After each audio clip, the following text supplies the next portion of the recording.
Hello, it is Friday the 8th of April, and this is the Seasiders Pod Thursday show. It is a double header on Lancashire derbies this week as we look back on the disappointing result from Tuesday against Preston, and we also look forward to the upcoming match against Blackburn Rovers. As ever, we have an esteemed panel of credible guests to come and give their opinion on all the things Blackpool. Joining us is the Mr. Accredited Sean McGinley. Welcome, Sean. Cheers, Connor. No worries. Having run away to Scotland to try and forget the Preston result, we've now successfully dragged Matt back to, unfortunately, relive it all over again. Welcome, Matt. Good evening. Me all right? Very well, thank you. Tim's escapes are just about to begin, but we've managed to catch him before he goes on holiday.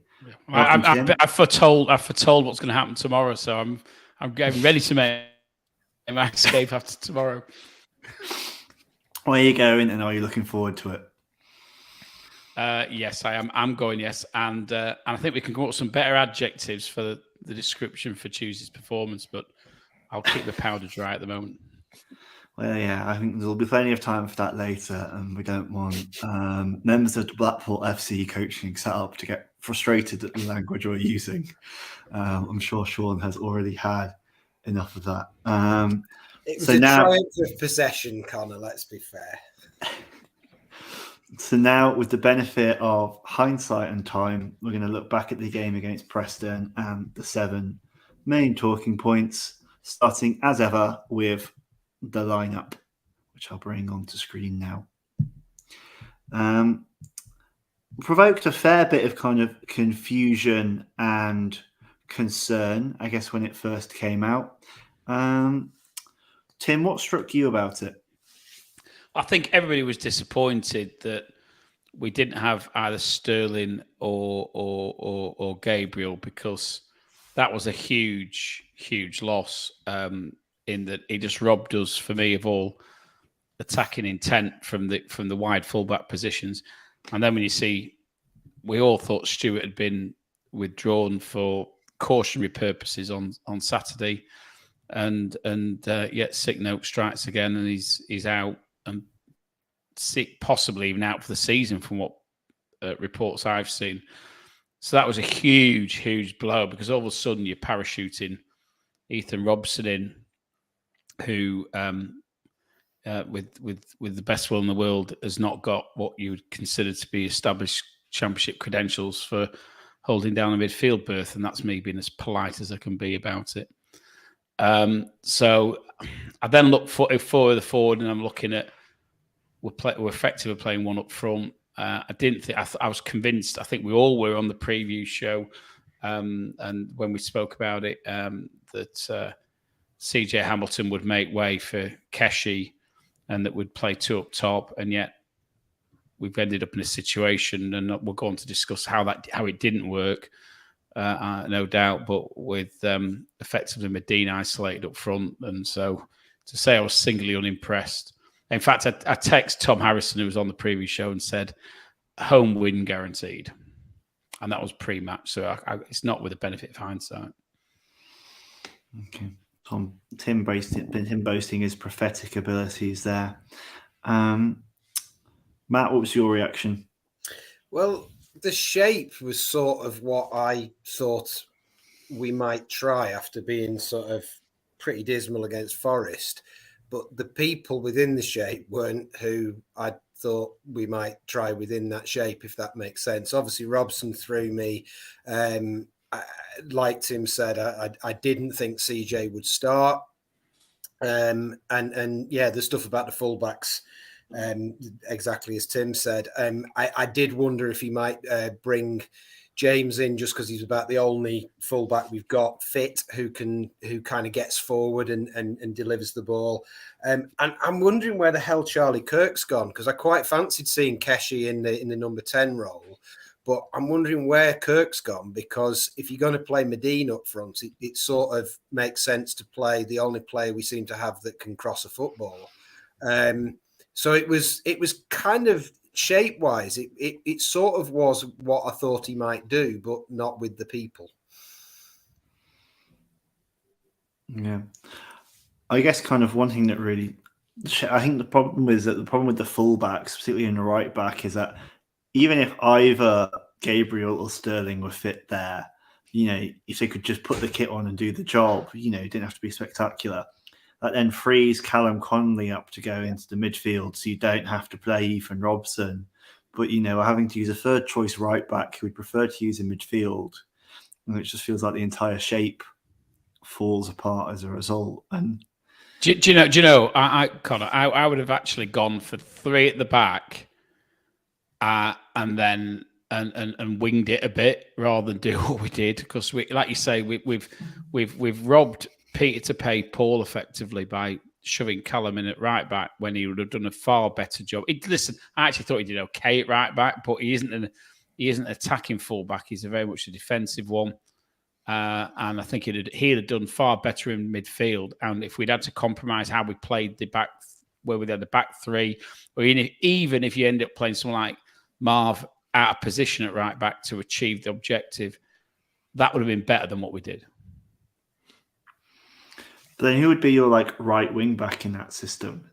It'd arguably have to be Bowler, wouldn't it, in that scenario, which isn't ideal. But I was saying that you've got to think about the way what we've done is we've lost our best midfielder.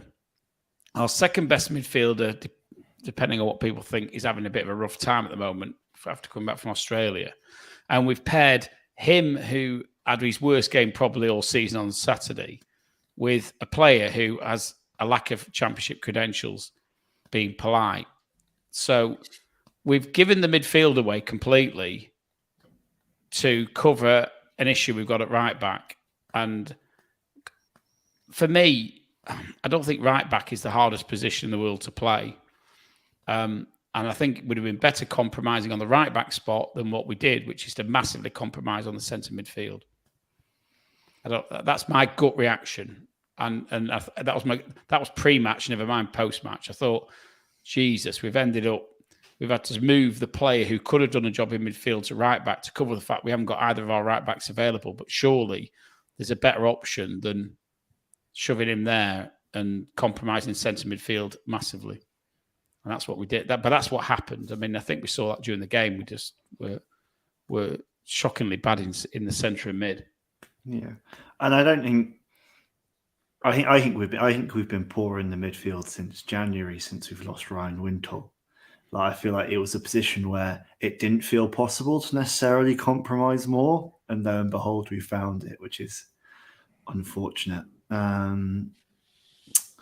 Sean, Tim saying he would have gone 3 at the back here. Steve in the comments saying he would have actually gone far more attacking on Tuesday and maybe more defensive against Forest.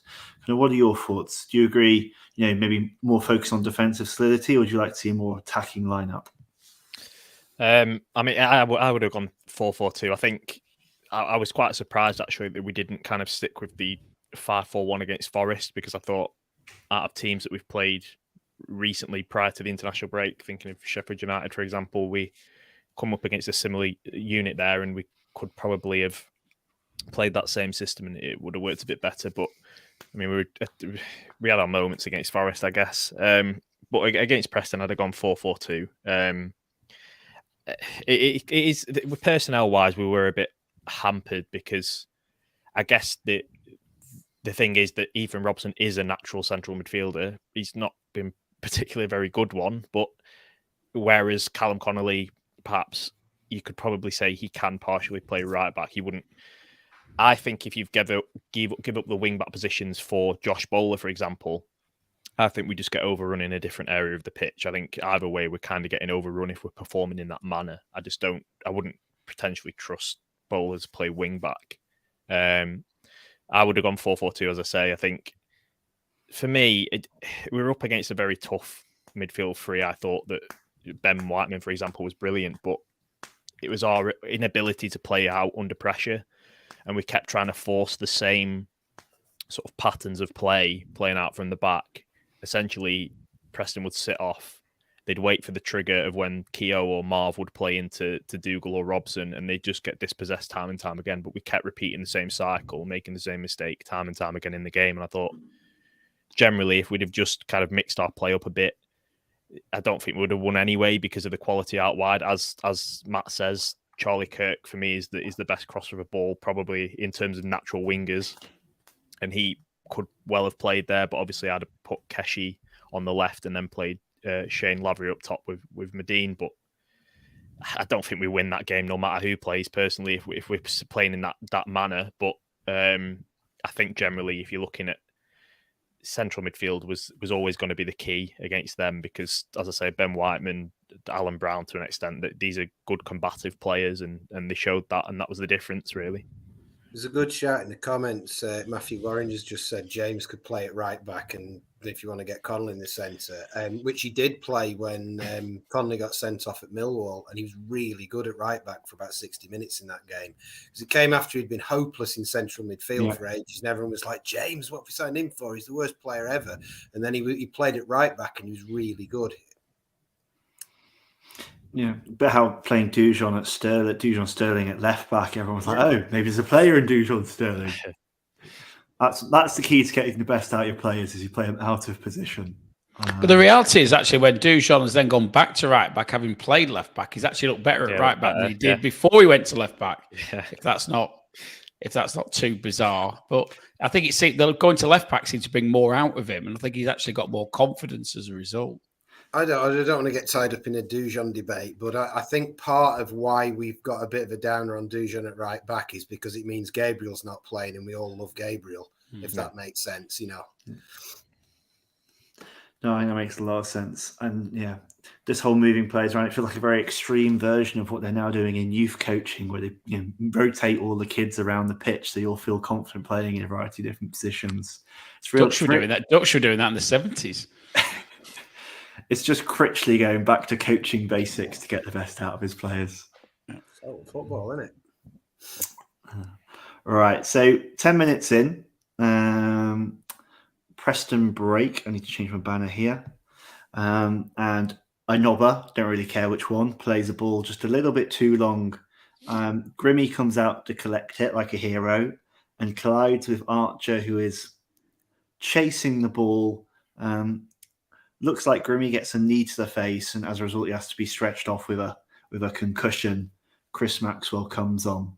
I think the first and probably most obvious question that I spent a lot of the game shouting at or frustrated about was, did Archer mean it, and should he have been sent off for it?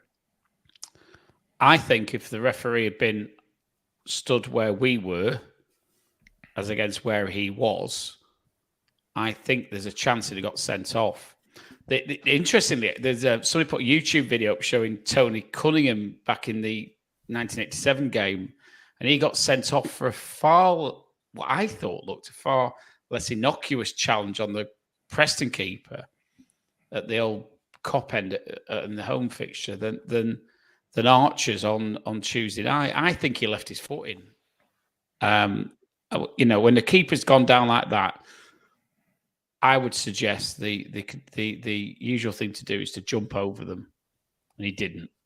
And I think he did it. I genuinely think he did it deliberately from where I was, and I don't like to see that. And he then theatrically rolled around on the floor to suggest that he'd been injured as well. And that probably, I think that helped save him. But I do believe the ref wasn't particularly well positioned, and I don't blame the ref for not doing anything about it because I don't think he saw the best angle on it.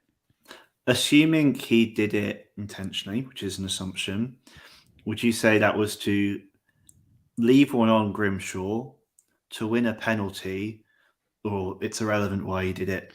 I just think my gut reaction is that Ryan Lowe's told him to go out there and put it about a bit. And I don't think he's gone to cause that injury. I just think he's gone in there to make sure Grimshaw knows that he's there and he's physical, and it's just led to an injury that's resulted in Grimshaw having to be stretchered off and go to hospital. So I'm not sat here saying that he's deliberately intended to cause that injury, because I don't think anybody actually. I don't believe many players, maybe Roy Keane accepted, goes out to actually nobble somebody to a degree that they have to be stretchered off. However, I do believe it was a deliberate leaving. he didn't seem to have any particular concern afterwards either. He just kind of he rolled around for a bit and then wandered off. And you know, I think often that says a lot. If it is a genuine accident, you see the player sort of down with the injured player, sort of showing concern for his fellow pro, whereas Archer didn't really seem to show any, which perhaps suggested a guilty conscience to me. Okay. So, comments, Matt Warren thinks he should have been sent off, which was deliberate. Antonio is pointing out that he made no effort to avoid the collision with Grimmy. Tim, as you say. And this is the point, because the keeper, you know, this is like the unwritten rule of the game, isn't it? The keeper goes down, his head's on the floor. Yeah. And therefore, the unwritten rule is you're not going to, if you don't want to injure a fellow professional, you jump out of the way. It's not foot against foot. It's not head against head. It's foot against head. That unwritten rule goes back to the 30s, 40s, 50s, where you had keepers with broken necks. And I'm sure Sean will tell me who it was, but there was the Celtic keeper who was actually killed in a game in a circumstance like that. And that rule is there for a reason, where, you know, it was Bert Troutman, obviously famously in the whatever it was, 51 or 48 cup final. It wouldn't be 48 or 51 because we were in them, but whatever cup final it was. But you know, the keepers have had some horrendous injuries when you go back to the days when they weren't protected. And I think, like you say, that unwritten rule, it's a bit like cricket, where, you know, there's things you just don't do because they could actually kill someone. And I must admit, I found that 10 minutes quite disturbing, because there was a period where he just wasn't me. I said to you, when they got the oxygen out. Yeah. And he hadn't moved, and he was lying there, and it was like, and they were moving him so carefully, and I was thinking, what the hell's going on here? I was just going to say, general point on it. Obviously, Critchley spoke about it today. I think one thing that really, as an aside to the whole issue that happened, is the way that Blackpool have dealt with the head injury in general, and how careful they're being with Grimshaw.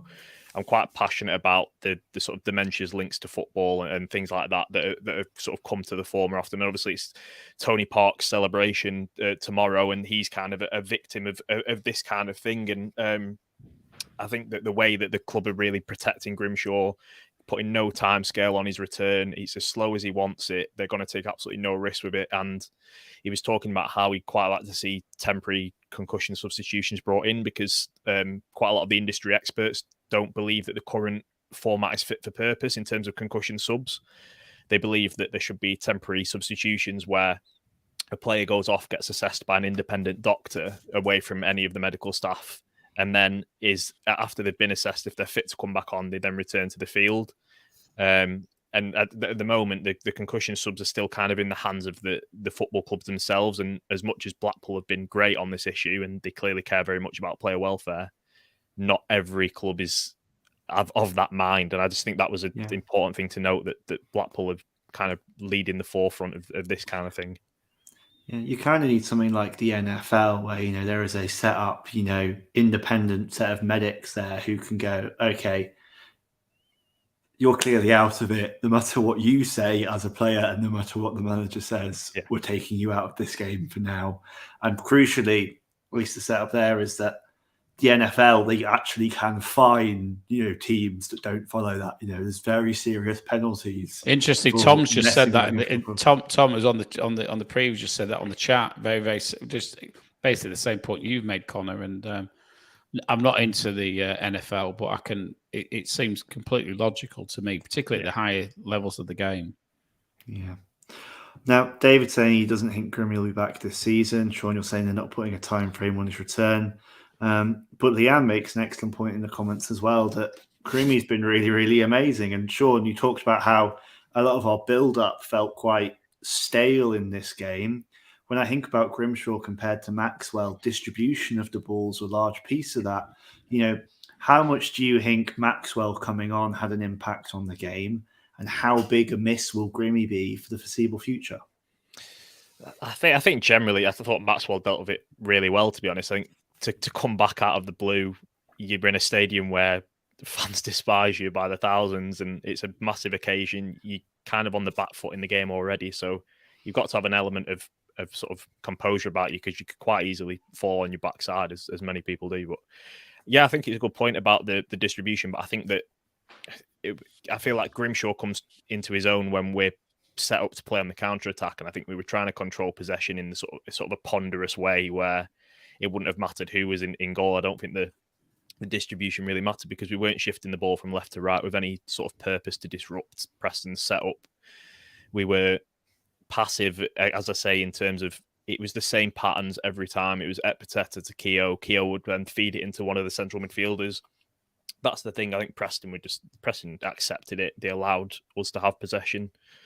That's why I think I take umbrage with the fact that perhaps we controlled the game. You can control possession all you like. We saw what Swansea did at Bloomfield Road. It's Preston, as soon as they saw that Dougal or Robson were going to get the ball, that's when they triggered the press every single time without fail. And we just didn't have the quality in the final third in terms of crossing out from wide areas to make a difference there.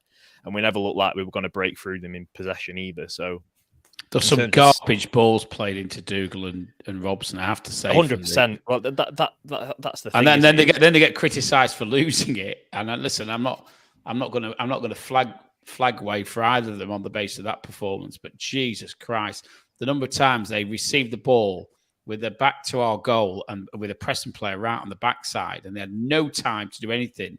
And then something, the Preston player can see what's going on, comes in behind them, disrupts what they're doing, and then everybody's like, I got a bit annoyed actually on Tuesday with the way people were slagging off Dougal in particular, because I thought some of the balls to him were awful.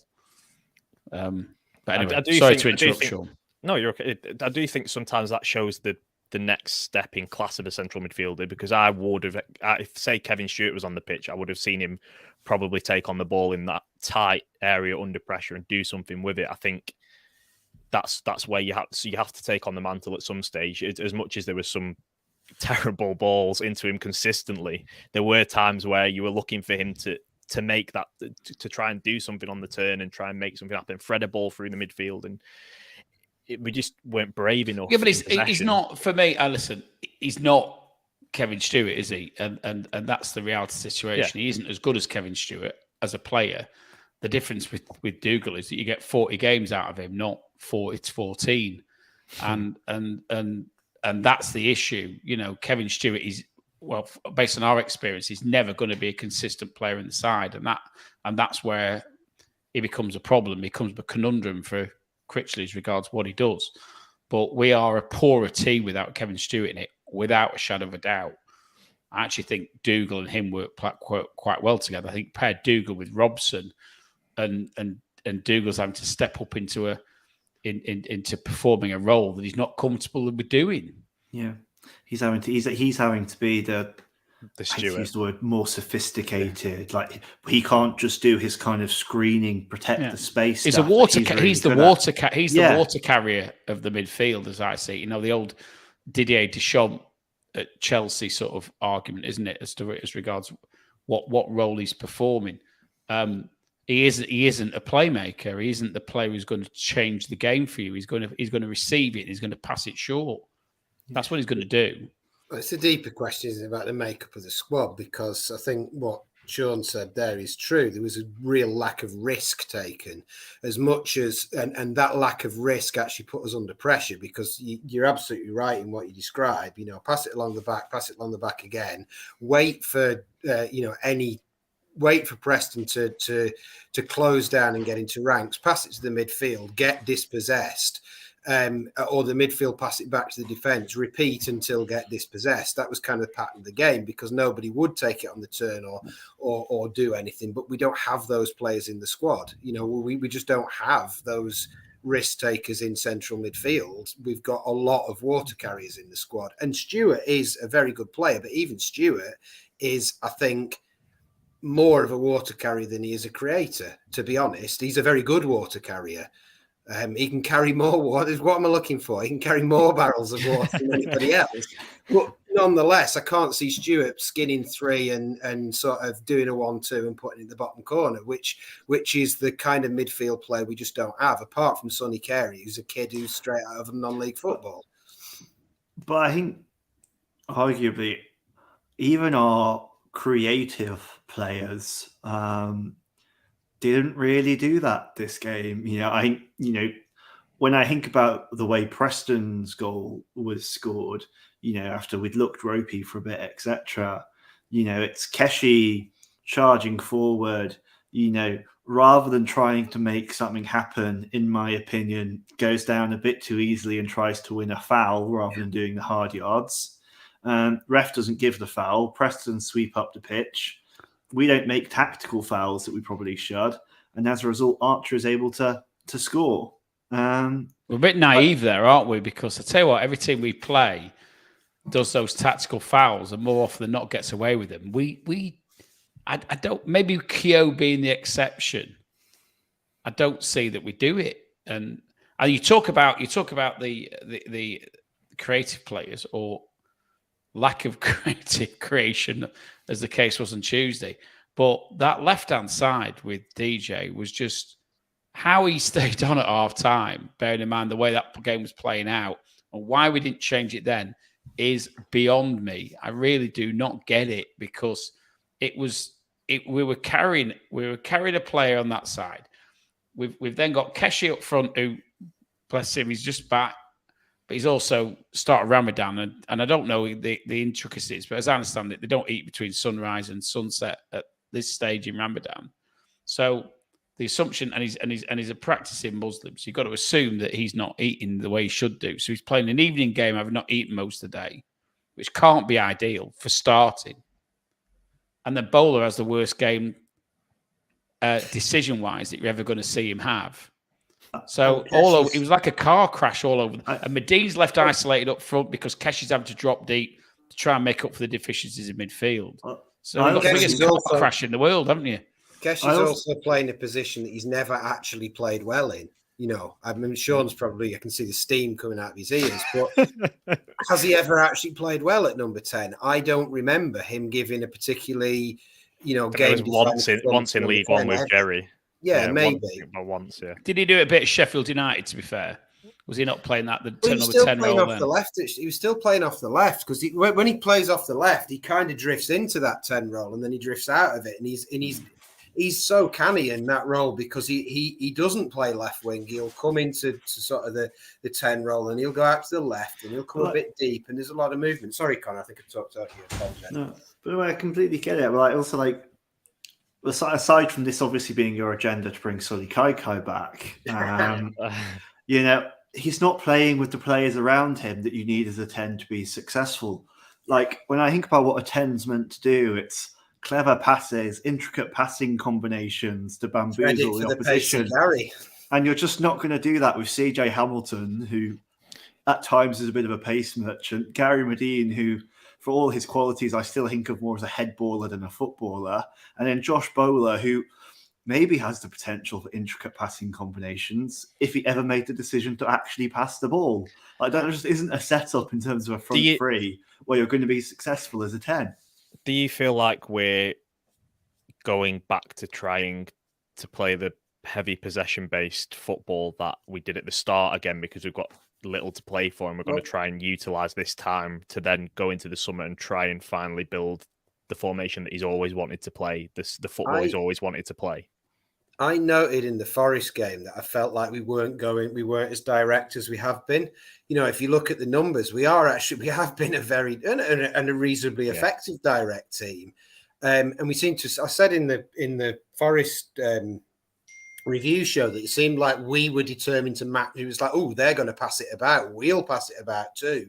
And that also kind of seemed the way. I mean, obviously we went very direct towards the end out of desperation, but yeah, I think that's probably quite an astute observation that it may, and we'll get onto the post-match comments later, but it maybe explains why Critch possibly saw it differently than every other fan in the ground. I think that's what he was getting at from what he said. Yeah, I think that's the general perception, is that perhaps he's looking for control of a game now, because I feel like we reach a level where we're like, oh, we're playing really well, so now we can try this kind of thing, and we seem to go through a cycle of it throughout the time he's been in charge, and then we inevitably go back to a more balanced, adapted system. But I think we all know that eventually the long-term aim is that, because that's what we were told we were going to get when he first joined the club. So Yeah, I think that's where he was getting at. But again, you hear Russell Martin talk like that, and for me, I think Russell Martin needs to adapt slightly. As much as it's an enjoyable form of football when it's working and it's at a fast tempo,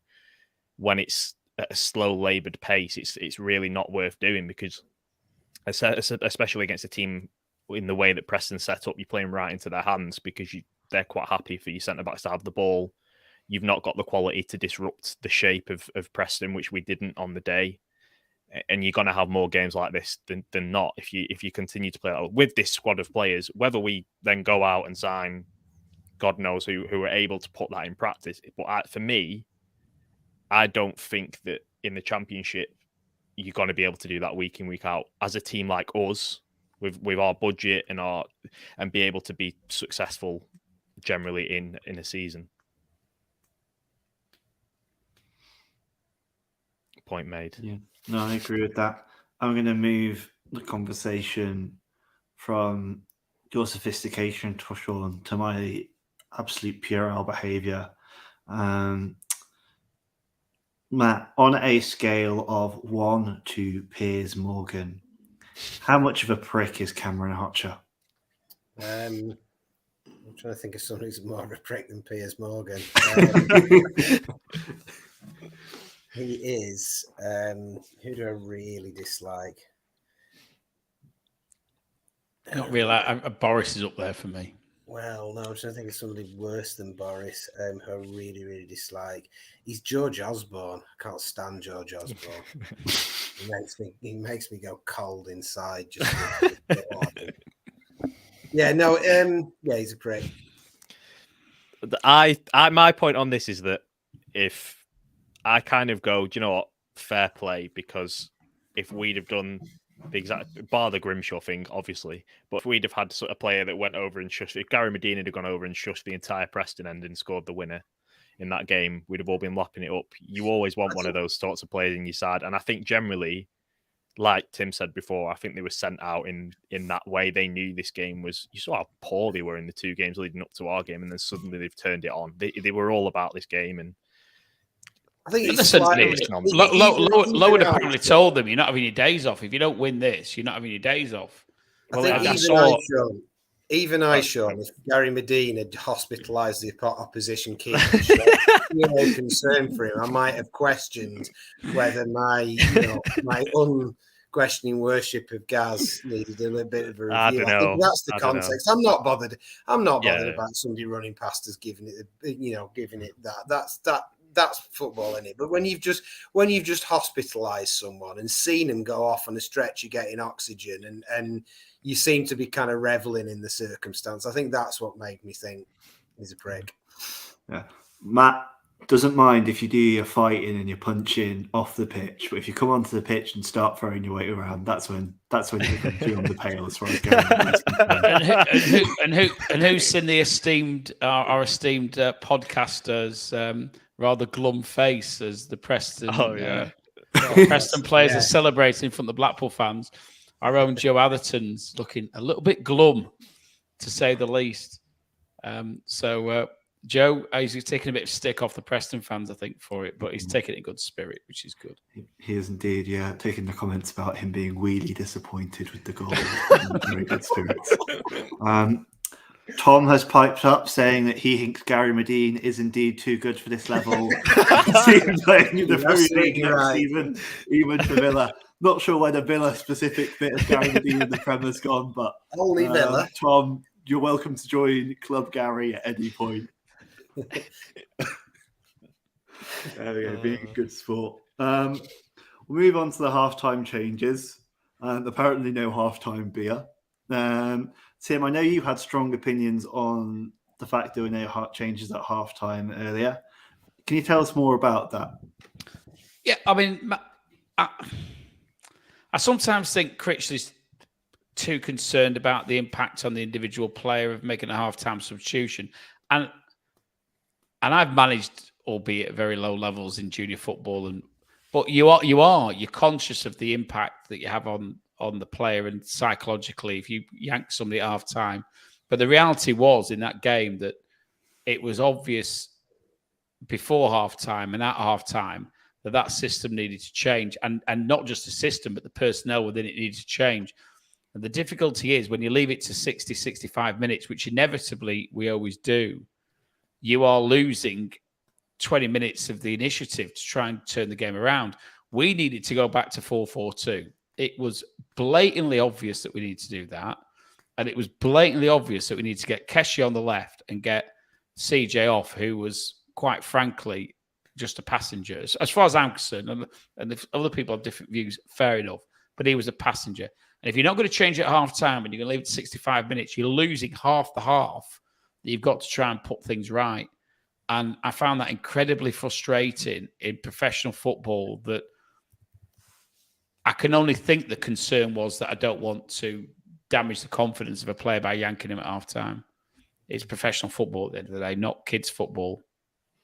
Yeah, and I think the squad are well aware. They always get thrown out of it. They could have had a 9 out of 10 the game before and they'll get changed and swapped to the game after. So I think they're well aware of the fact that, that no one's position's safe. So I don't think it's...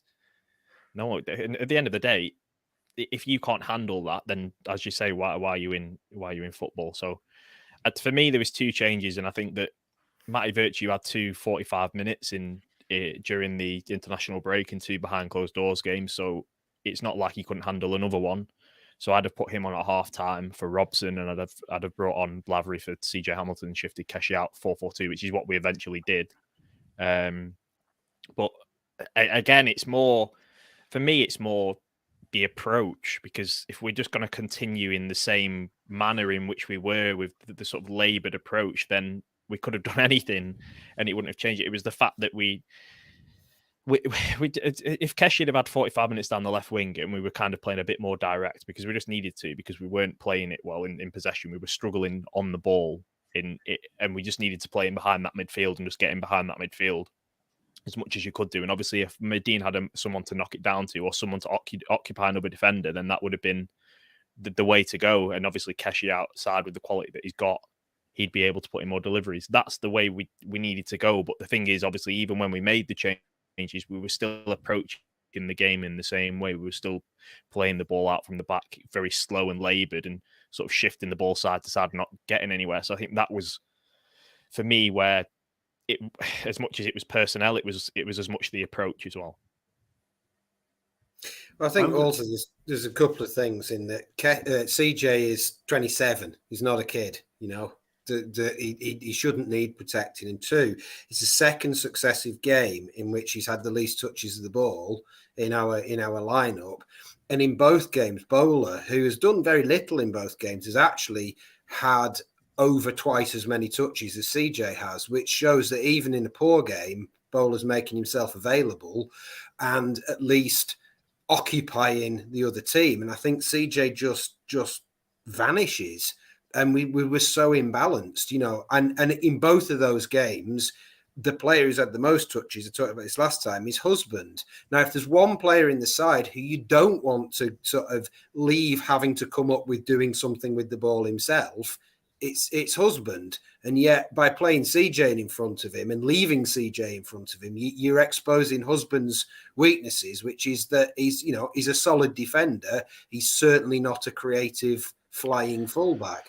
Do you remember that point, Matt, where Husband got really, really frustrated, didn't he? And he absolutely bollocked the players in front of him because the ball had come out to him and he literally had no one to pass to.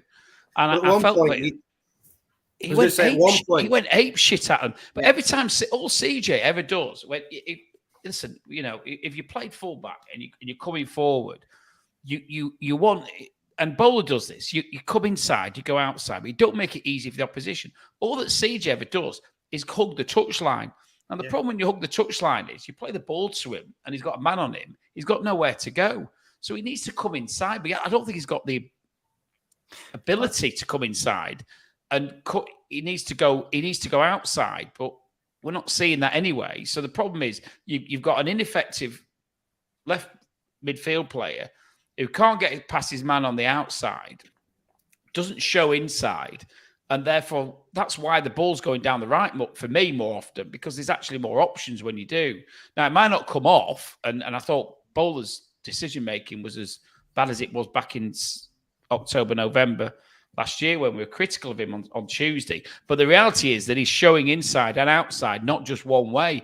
And if you know that player's going to stand on that touchline as a defender, it's like manna from heaven. You know exactly what to do. And you just show him inside. He ain't going to go inside anyway, and he's going to go outside, and then you're going to tackle him. It's just like, it's the easiest thing to do as a fullback is to mark somebody when you know which way they're going to go every single time.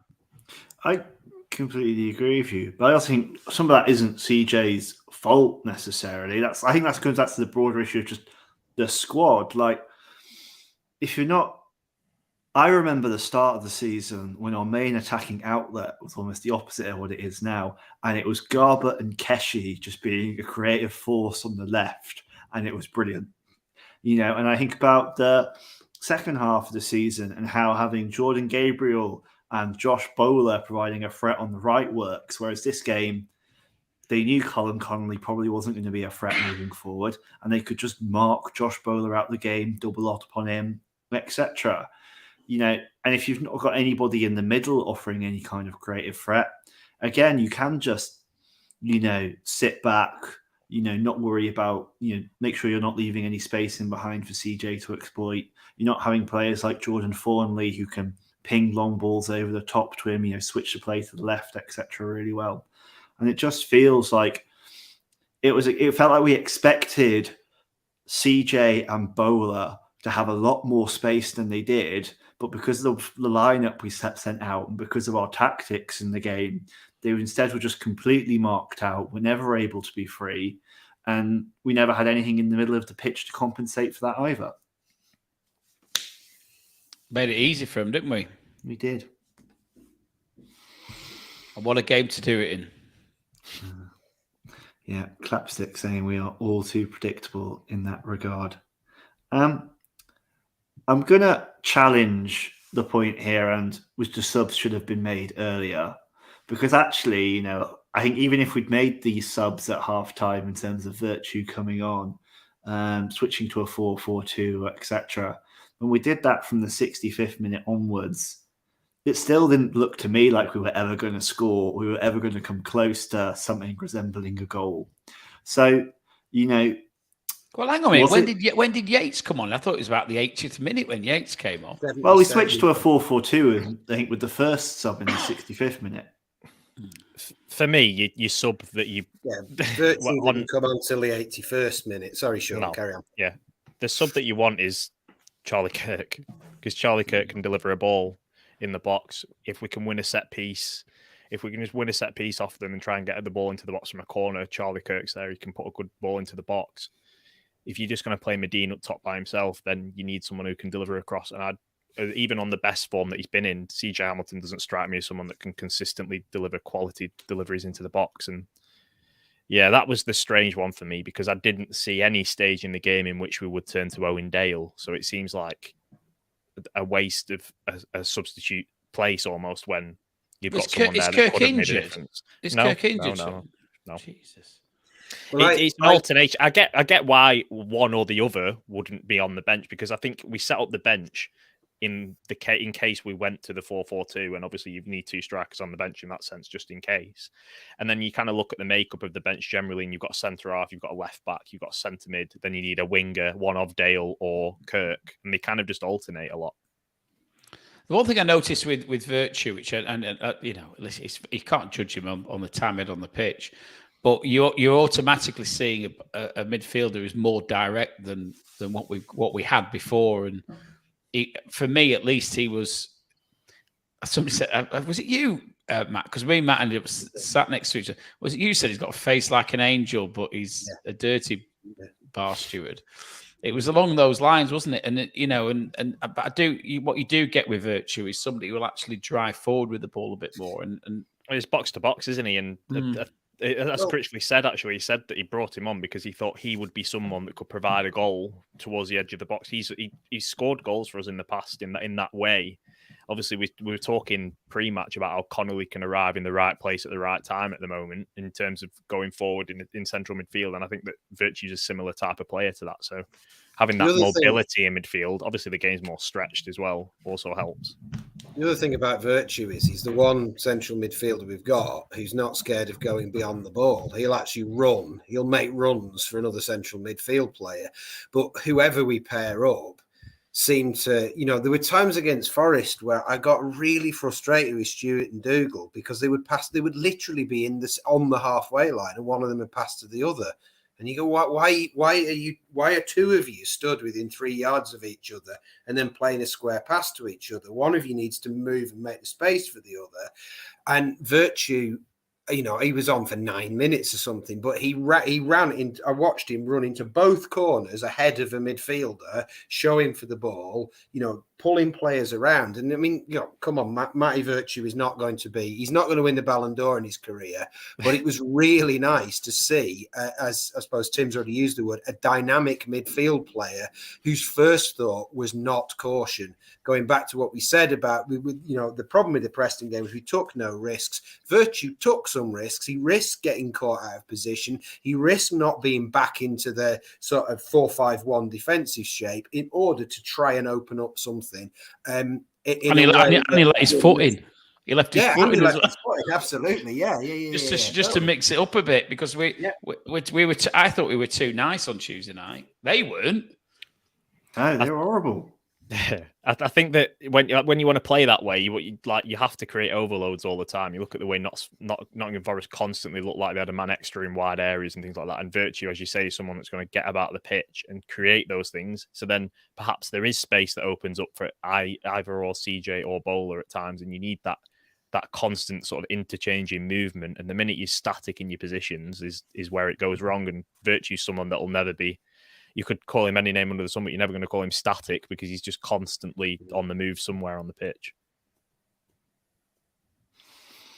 No, completely agree. And a lot of praise in the comments of Virtue as well. Dennis saying he did well. Steve saying it was good to see him back and thinks he should start tomorrow. We'll see if you agree, guys, when we do the lineup. And then Mike also saying, again, he's dynamic. He got stuck on. And crucially, as you're saying, Tim, he showed a bit more fight than the rest of the team. Now, we shall move on to Critchley's press reaction and I guess comments after the match, which we may or may not agree with. And then we'll have a brief discussion about policing. So I guess, Sean, being the person in the press conferences, hearing it from source, do you mind just giving everyone a bit of a recap of how Critch saw the game? Yes, obviously, he said generally he felt like we were the better team in the game. And he felt like we controlled stages of the game. He obviously said that the final third quality was woeful, which we could all see, and that was the difference maker. I think the way that he's, as I said, we kind of touched on before, I feel like when he's saying control, he's meaning the fact that we've had this possession-based game, and he's kind of judging it differently to us. He's judging it over this longer-term sort of ideal of what he'd like to see us play. But ultimately, for me, possession without purpose isn't control. You can control a match without having the ball. I think that's the key point here is Preston controlled the second half without really touching the ball that often because they were happy to sit in, wait to trigger the right presses, and they caught us every time. And that's control of a football match. It doesn't have to be ponderous possession because in that case, then Swansea would control every single football match. Swansea is the analogy, isn't it? It's the analogy is there in that. Swansea and we had them bleating on about how much possession they had, but they did nothing with it. Yeah. And we had 25% possession and did a lot more with it. So the reality is possession in your last third has negligible impact. It always will have and always did have. So and that's where all our possession was. It was never in their third. It was never even in the middle third. Well, I think Tom said in a comment earlier on, he said, well, I think we were happy to let you have the ball, and look, I don't want to praise Preston if I can help it, but they didn't look up to an awful lot. They didn't look a particularly great side, but they did look a damn sight more organised than they did in the game at Bloomfield, and they looked like they had a plan, and that plan was simply to. It's what we've done to other teams, really. Exactly. Exactly what we did to Swansea, essentially. And numerous other teams earlier in the season, Sheffield United away, we didn't have a lot of the ball that game. We got a goal on the break, and we stuck tight, and they were quite good at just stopping us playing. And I don't know how Critch can say, I think we were the better team, when at any point, apart from before Kesh took that free kick, and maybe for a split second after it left his foot where it looked like it might have been quite good before it whistled over the top, I don't think at any point I thought, I wasn't, bracing myself thinking we were going to score. I wasn't, I just remember Tim making this really noise at some point in the second half. And that just summed up how I felt, because it just felt like we got, occasionally we had a wander into their half, and then I don't know. What summed it up was that point when Husband had gone an overlap, and we'd actually got to the byline, and then Husband just hooked it into the crowd. It didn't even go sort of towards the goal. And he thought it'd be deflected, and it hadn't. Yeah, and I'm very clear that I think we need to love Husband for who he is, not wish he was someone else. But that just summed it up. That we did nothing, and I don't know how he can. Well, I know why he does it, because he's trying not to slate players. But I think he could have not slated players. He could have quite easily said, "Look, we had a lot of injuries. We tried something different. It didn't work as we wanted to. But I'm not going to slag the lads off, because they tried and it didn't work out, and it was a frustrating night for everyone. Thanks, good night." And I think everyone would have probably gone, "Yeah, all right, fair enough." But trying to say we were better than them. We need to call this as it is. It was probably one of the most abject away performances against Preston that any of us can ever remember. It was absolute, excuse the vernacular, dog shit. It really was. That's where it's at. And you try and dress that up as we were the better team. It's just nonsense. Absolute nonsense. But I think there are mitigations that he could claim. We've just spent ages trying to pick a team and go, we could put the left back at right back. And true. I accept it was compromised. I accept it was compromised. But at the end of the day, he's not going to come out. He doesn't. What I'm trying to say is he doesn't have to come out and say that was absolute dog shit. It's shite. They're all spineless. No. He doesn't have to say that. In Football Manager terms, he can just say it was frustrating. We didn't play as we wanted to do. We tried something. We were. It was unfamiliar. The players in different places. I'm not offering excuses, but that's the way it was. Thank you. Good night. I think we'd have all gone fair enough, Gritch. Yeah, fine. Yeah, because that's Football Manager speak for it was dog shit. If that makes sense. Yeah, it is.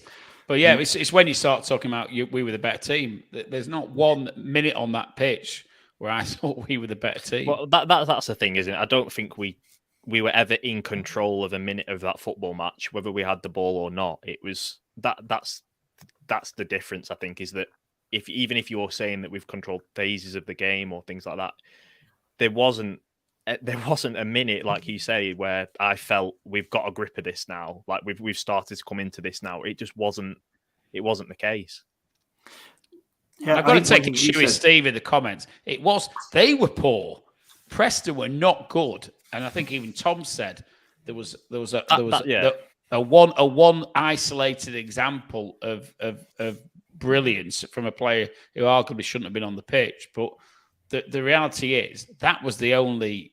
They weren't great. They were there for the taking, but we were awful. And there's no point in dressing it up.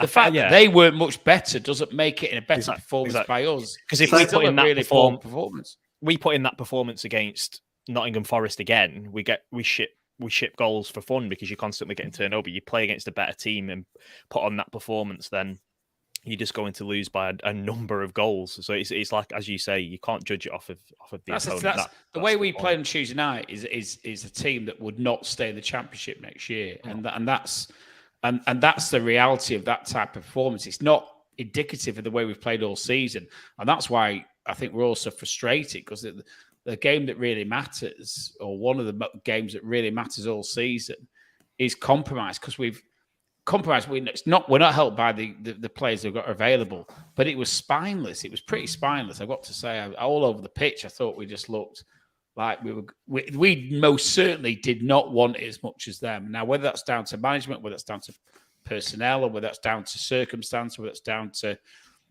players not being able to, because of the religious beliefs, can't eat, and whether it's because players hug touchlines, whatever it might be, or players making wrong decisions all over the pitch. I can't think of a player other than I thought Keogh sort of did all right. I got some good blocks in at times. I'm struggling to think of players then who had a better game than any other game they've had in the last 20. Yeah. And that is so frustrating as a Blackpool fan that you go into Preston and every single player and all over the pitch has played crap. And they played crap. Yeah, but we don't necessarily know if that's the players or if that's just the manager. Well, no. The point thing is, we don't know what the reasons are, but the frustrations are that it's not just one player. You look all the way around the pitch, and every single player's had a pretty poor game. Completely. The frustration for me was we weren't playing well, and nobody really, apart from, Keogh had a go, Jimmy had a go, like verbally at his teammates, but there was a lot of kind of players throwing their arms in the air and kind of players pointed like, I wanted it there. And there was a lot of kind of what looked like abdicating of responsibility, lots of kind of, and that's not like us. We're normally this unit that really fights for everything. And we just didn't do that. And there wasn't that togetherness on the pitch. And that I found that I got really irritated at players, and it wasn't one of them. It wasn't like it was, I don't know, Bowler who does it. He does that anyway, but it just felt like everybody was kind of blaming everybody else. Blaming everybody else and playing with fear.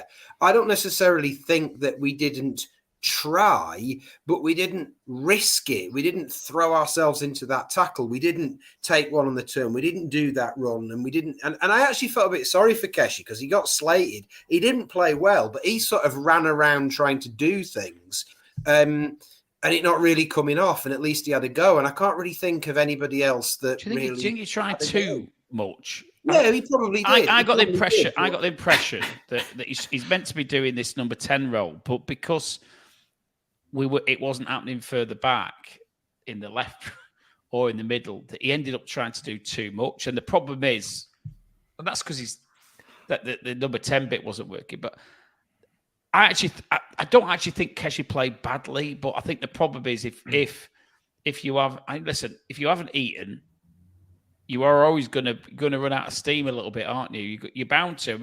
If I don't eat for 3 hours or 4 hours, your tummy's grumbling and you have to. So I don't know. I don't know whether Sean knows what the score is, what the protocol is with players, because he's not the only one. There's plenty of players who will be following the protocols of Ramadan, and I don't know whether they take supplements. I don't know what they do, but they definitely take supplements because they were giving out. There's like a charity that I saw that was sort of giving out sort of emergency packages to like players and things with like the sort of supplements and things that they can take and stuff, but. To be honest, I don't know. So, Kesh also hasn't. There's a lot been made about him being on Ramadan, but he also hasn't started a game for God knows how long.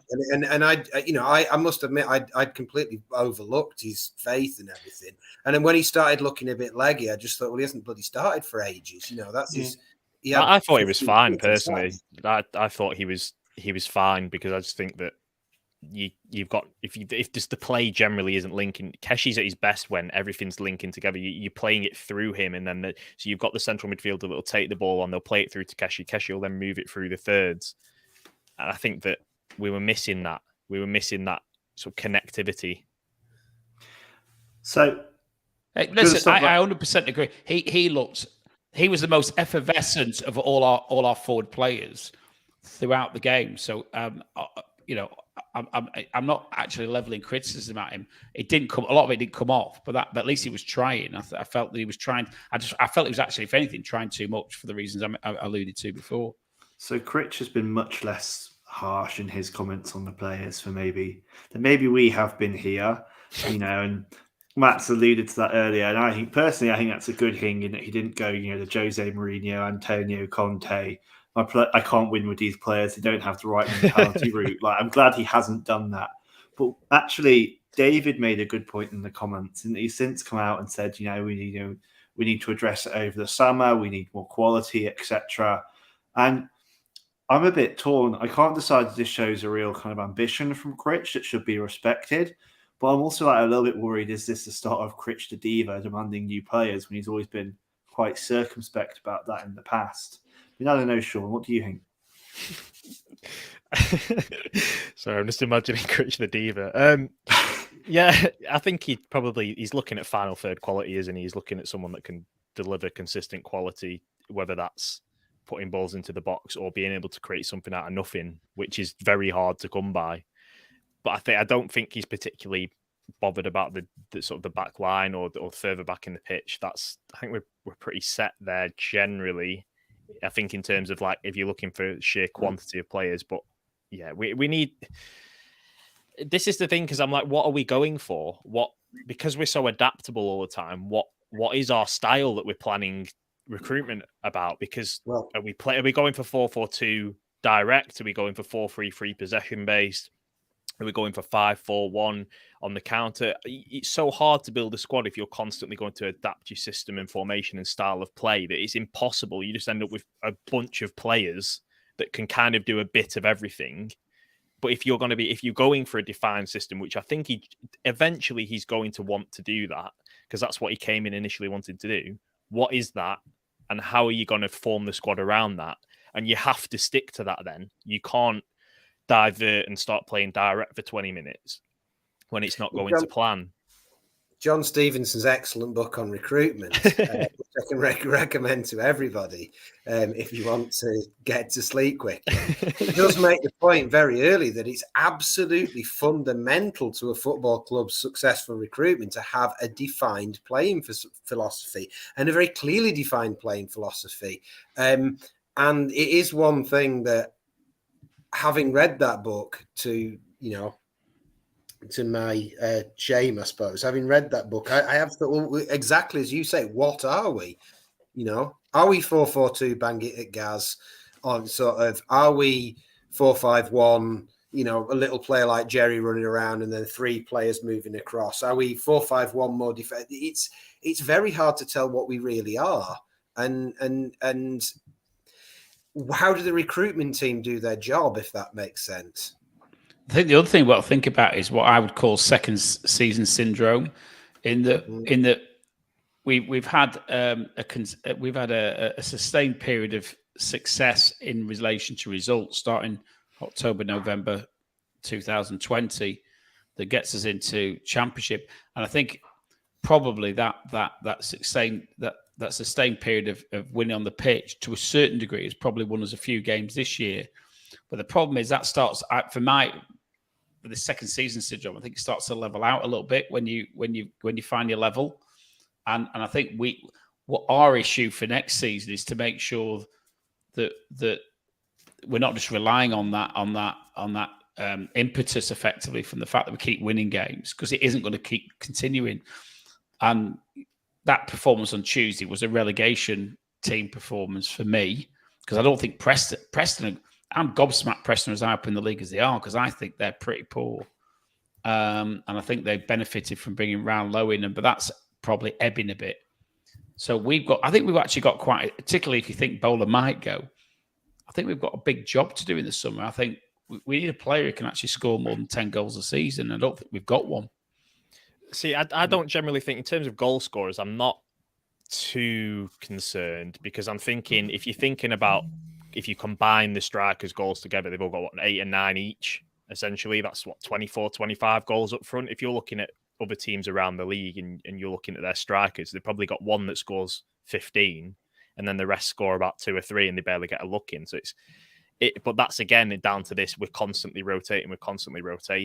For me, we play our best football when we play high press off the ball, and we sit out off teams, and we look to trigger the press in the right areas. We've always had our best performances without possession of the ball.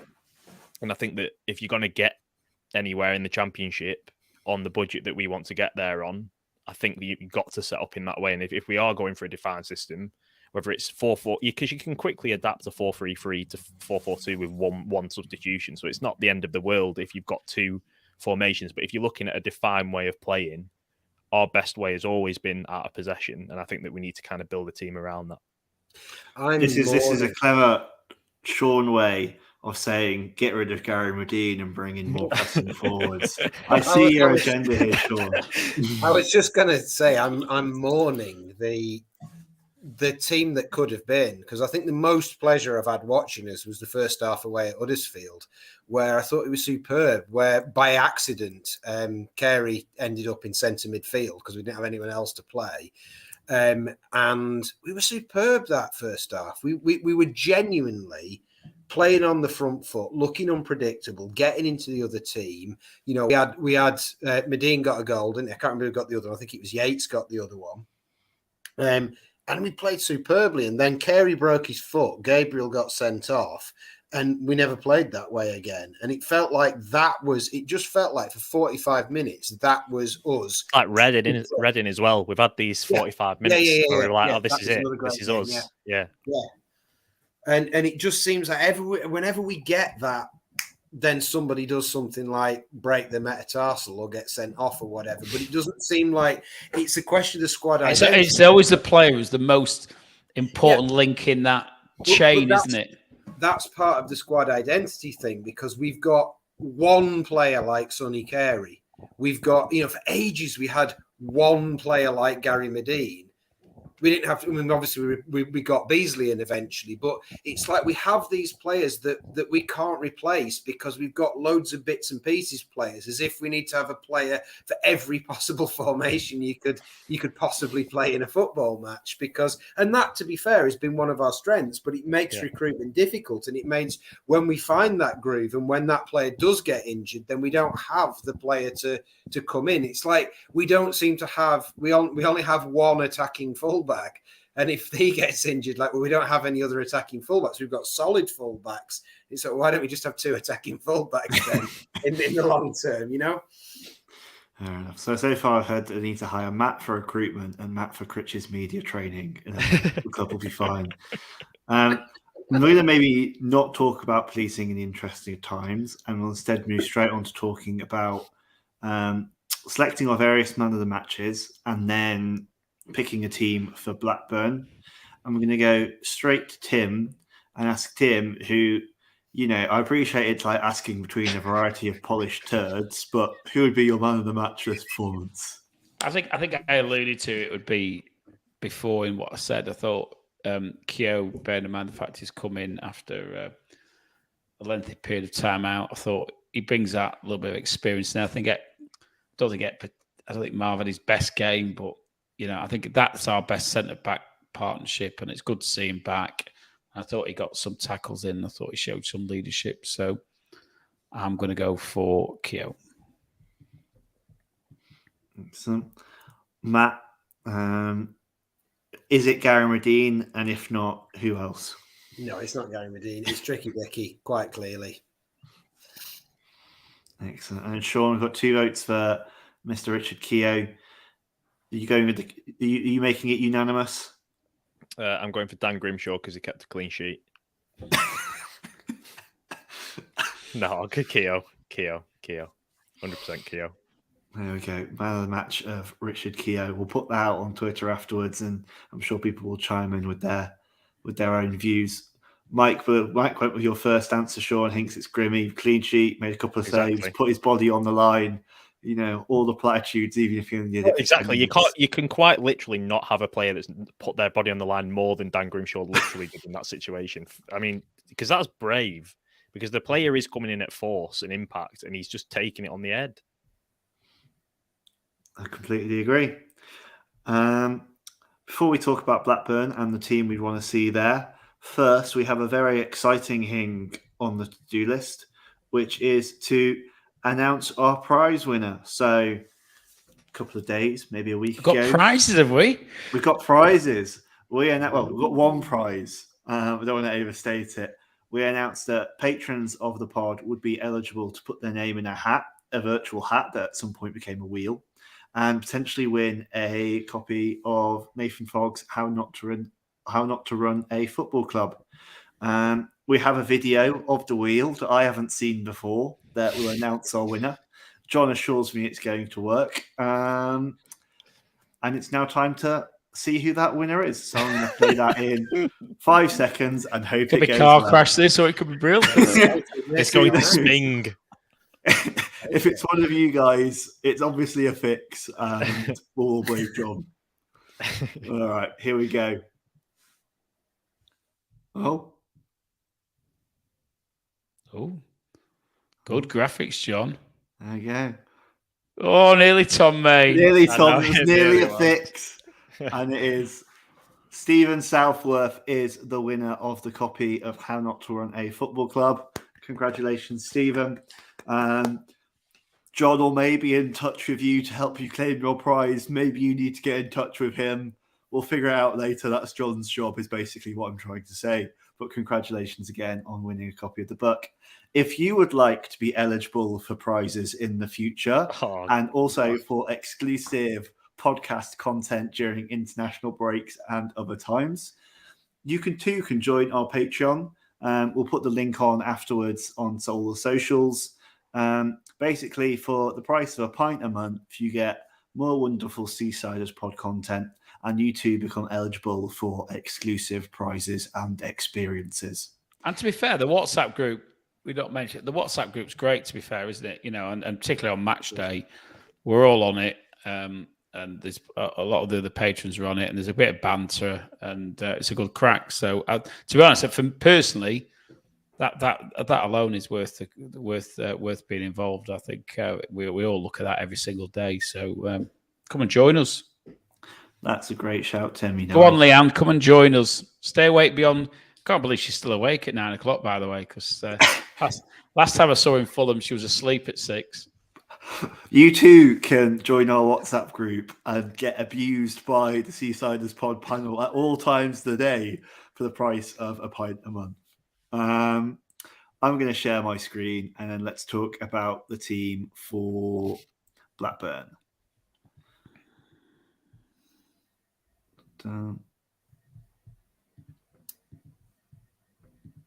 There we go. I'll make that full screen so everyone can see it. I'm not able to see anybody else now, but well. So, Sean, I will start with you as the sensible tactical maestro of the group. What's the formation you believe we should use? 4-4-2. This has really changed now because Sean's a proper 4-4-2. You just give up eventually, don't you? You try and play the nice football, and then you give up, Matt, and that's what I've done now. Critch hasn't given up, Sean. He's disturbed by your lack of faith. All right. Goalkeeper, I'm assuming with Grimshaw's injury, it's got to be Maxwell. There was a suggestion in the chat, if I remember right, I can't remember what it was from now, that maybe we should give Moore a run, but I think that's probably part of the philosophy of just, I've seen a lot trial things out. I've seen a lot of slating of Maxwell for literally one game against Luton, that suddenly everyone switched off Chris Maxwell, and for me, put some respect on my man's name, really, because he was sensational in League One, and he's hardly put a foot wrong in the Championship. He's just been unfortunate with injury. I just find that I've seen it quite a fair bit now. And yeah, no, I 100% agree, Sean. I think Maxwell. I think I've just mentioned it just so we can, for discussion purposes, but I think for me it's a no-brainer. I think if Moore was a kid, you might think there was a worthwhile, but Moore's not, is he? He's about 28, isn't he? There's no future in Stuart Moore. He's just a squad filler. Yeah.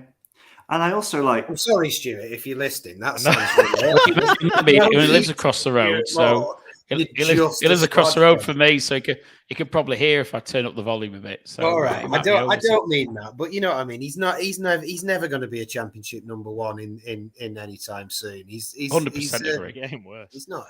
His brother's good though. His brother's good. But I agree with you, Sean. I don't understand why people are slating Maxwell. I kind of think if Grimshaw hadn't been concussed this game and hadn't put his body on the line quite so literally, it could have gone very differently, and we could all be talking about the fact that he gave the ball away 4 times against Forest.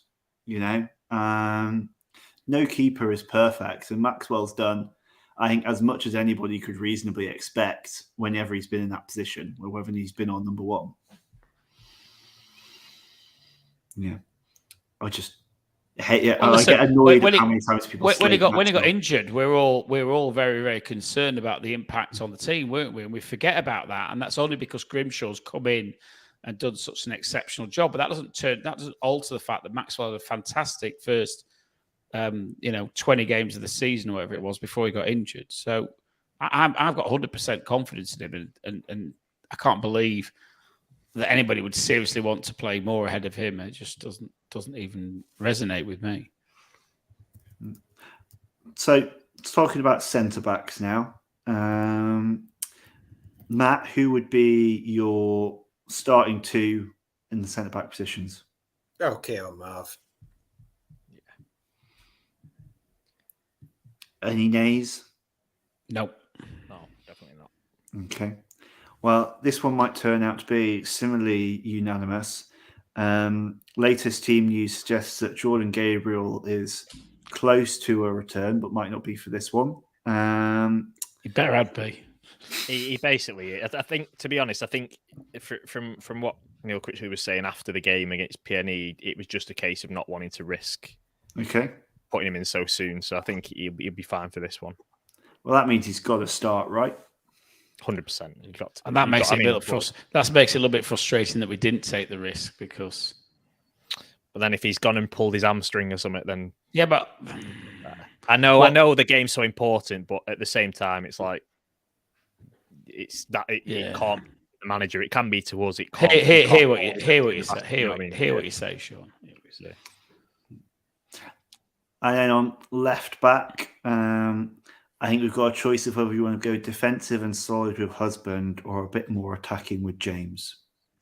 But it always works when we seem to play one attacking player and one attacking fullback and one.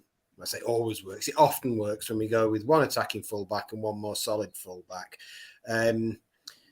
So I'd put Jimmy in there.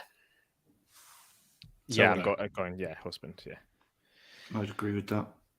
And that means we get to do the favourite dynamic duo of Bowler and Gabriel rampaging on the right. Can we not put Aspinall in midfield now? You want to put Aspinall in midfield? Get John in the van. Yeah, season's over. We can experiment now. Is he better than Robson? Maybe. I've seen him at Walking Football. He's the Robson of Walking Football. No. There were a couple of suggestions on Twitter after the game that Bowler might deserve to be dropped because he always seems to play better after he's been dropped a couple of times. Anybody here in favour of dropping him, or does he keep his place just because of what he's added in the past? Who were we dropping him for? You would imagine it would be someone like Dale, or that's the thing. I feel like if you're going to do, I think that you just, as much as you'd like to sort of give players chances, you don't want to give them all the same chance in one team because then you're essentially just playing a reserve game and it's pointless. You need to see how they fit into the team naturally, so you don't want to make too many changes. So I think I'd stick with Bowler and potentially drop Keshi on the left and play. I'd drop Aspinall out of that team because Aspinall stays. Aspinall is the stalwart of this side. All right, so I agree with you completely around needing the squad to gel. One sub that I'm potentially quite interested in is it time for Matty Virtue on the basis of being a bright spark at the end of that game to maybe see if he can get 60 minutes, maybe even a full 90 in this side? I would actually go for it. I would go for it. Would you swap both then? Because I would put Connolly in midfield, so you'd swap both out. I think I would, based on form, but I think Dougal could do with the rest, to be honest. So it would either be Dougal or Connolly in centre midfield with Virtue. I think we reached the point where have we got a great deal to lose by just flipping a coin and seeing how something different works. Yeah. I don't think it's a massive risk. I mean, the risk you've got with Virtue is that he's going to be blowing out of his backside after 60 minutes. Then you pull him and put Dougal on, don't you? Yeah. All right. Connolly and Virtue in the midfield. And then on the left, talking about maybe dropping Keshi. I guess you'd either be looking at Dale or Kirk to replace him. I think if we've just put Connolly and Virtue in, it's going to be a stretch to put Kirk in as well. Yeah, It's Keshi left mid It's for Keshi. me every single day of the week. Keshi at left mid. And then strikers. Is this the game where Jake Beasley finally gets a start and, and a decent amount of minutes? it's only the fourth time I put him in my predicted lineup, and then he just won't even appear on the bench. So let's hope so, eh?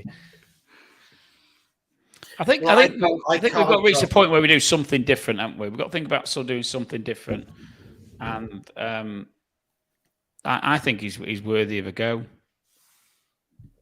Okay, giving Beasley a go. So we're doing Beasley and Medine. Brilliant.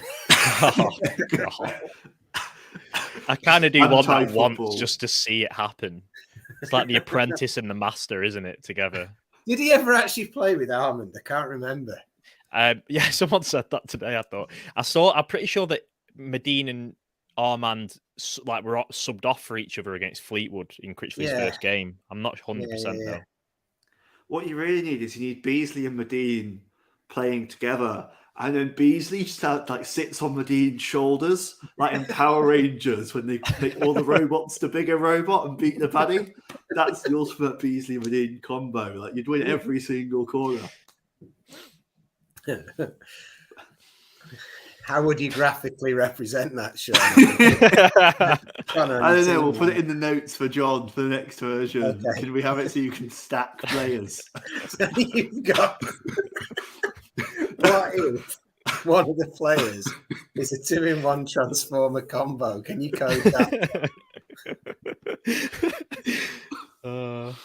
If anyone could do it, it's Aspinall number 8. Number 8.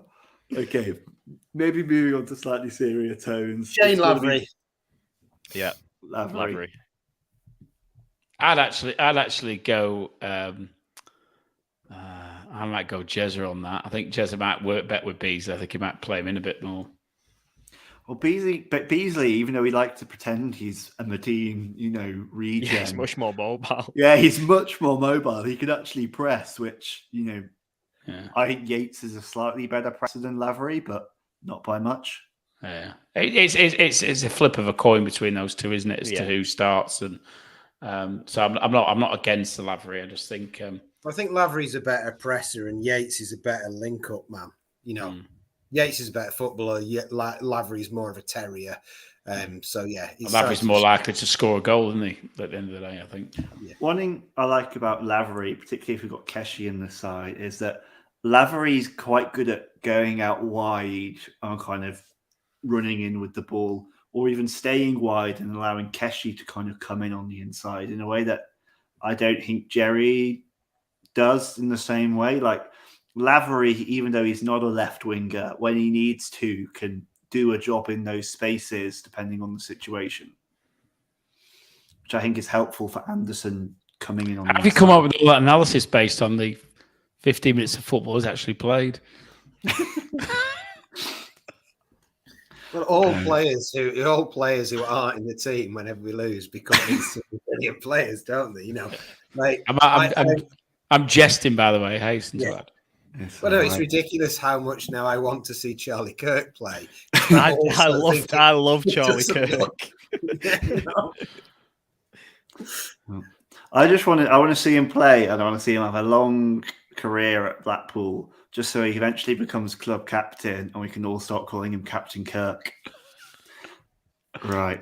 I will save this. This is our agreed lineup. We'll put it out on social media, and then I'm sure Critch will copy it tomorrow, and we'll win as a result. There's nothing more certain than that will not be the team tomorrow after we've picked it.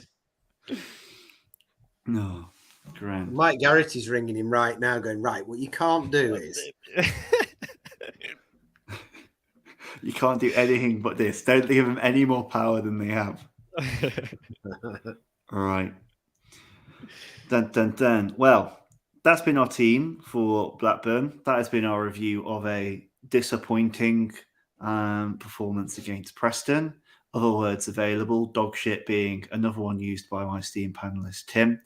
It's a as Timism, mentioned- official Timism, that now. Yeah, it's just I wish I knew how to do the horn. Everyone just imagine the Timism horn in your head. And if you'd like more of these podcasts, if you would like exclusive WhatsApp chats where you can abuse us and we'll probably also dish out a fair amount of abuse as well. And if you'd like to be eligible for future exclusive prizes, you can sign up at our Patreon page, and I'm sure John will provide the link on socials immediately after this performance.